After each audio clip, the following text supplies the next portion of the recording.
Hi everyone, हम लोग आज बात करेंगे सिंगुलर पॉइंट की। किसी भी पॉइंट को सिंगुलर पॉइंट कब बोलते हैं?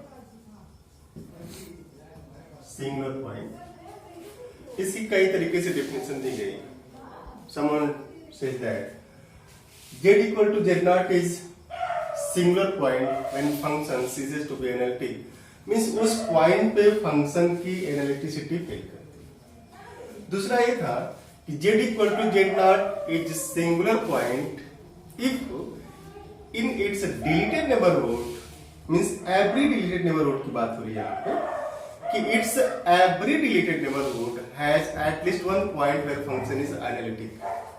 तो सिंगुलर पॉइंट तब कहा जाएगा जब उसके नेबरहुड की बात हो कि नेबरहुड में फंक्शन एनालिटिक हो। तो ऐसे भी बहुत से फंक्शन है जो कि एनालिटिक नहीं है लेकिन उनके पास कोई सिंगुलर पॉइंट भी नहीं है। तो फंक्शन अगर एनालिटिक नहीं है तो उसके पास सिंगुलर पॉइंट होगा ये जरूरी नहीं है।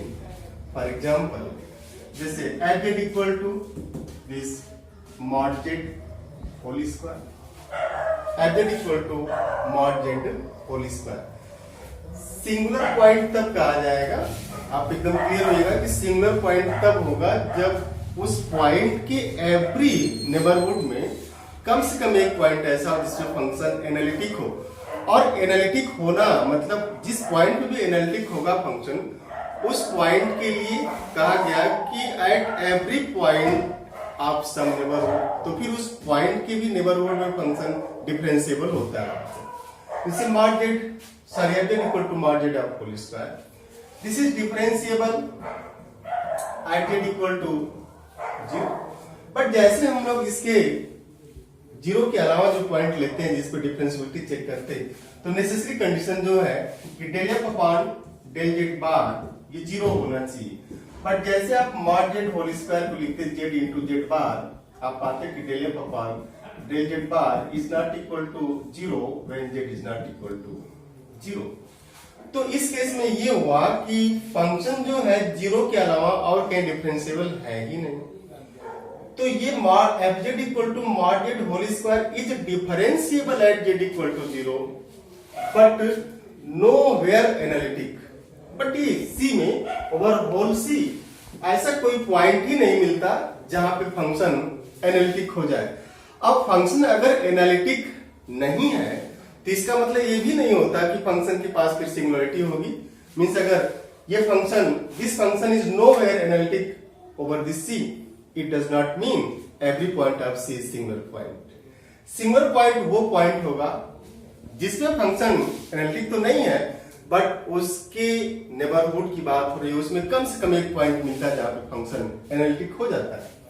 तो अब जैसे कोई भी पॉइंट सिंगुलर तब तो कहा जाएगा जब उसके नेबरहुड में कम से कम एक पॉइंट मिलता हो, डिलीटेड नेबरहुड में जहां पे फंक्शन एनालिटिक हो। लेकिन अगर ओवर होल सी 0 को छोड़ दिया जाए तो फंक्शन डिफरेंशिएबल ही नहीं है। तो डिफरेंशिएबल नहीं है तो इसके पास फिर कोई सिंगुलर पॉइंट भी नहीं मिलेगा।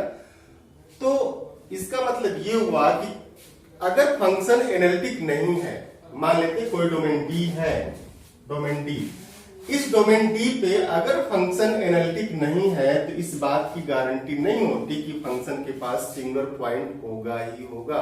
ये उसी मोड में चला जाता जैसे ना कहो से दोस्ती ना कहो से बैर। अब आप दूसरा एग्जांपल ले सकते हैं F Z equal to real Z, F Z equal to imaginary Z. F Z equal to real Z means X, और जैसे ही आप इसमें भी नेसेसरी कंडीशन लगाएंगे फेल कर जाएगा। तो this function F Z equal to real Z, F Z equal to imaginary Z, these are nowhere analytic having no singular point। तो सिंगुलरिटी जो होती फंक्शन की वो उस पॉइंट को आप सिंगुलर पॉइंट कहेंगे जिसपे फंक्शन एनालिटिक नहीं है बट उसके नेबरहुड में पॉइंट्स मिलते हैं जहां पे फंक्शन एनालिटिक हो जाता है। अब जो है सिंगुलरिटी कितने तरीके की होती है, टाइप्स ऑफ सिंगुलरिटी।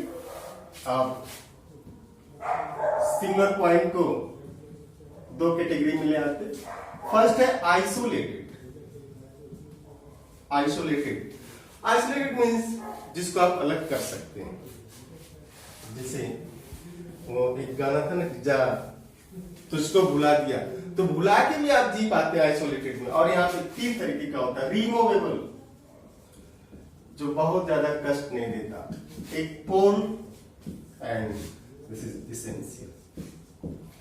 रिमूवेबल के केस में फंक्शन उस पे बाउंडेड होगा, पोल के केस में फंक्शन अनबाउंडेड होगा उसके नियर, और इसेंशियल में जैसे आप लिमिट लेंगे तो limit neither exist finitely nor infinitely. So thank you.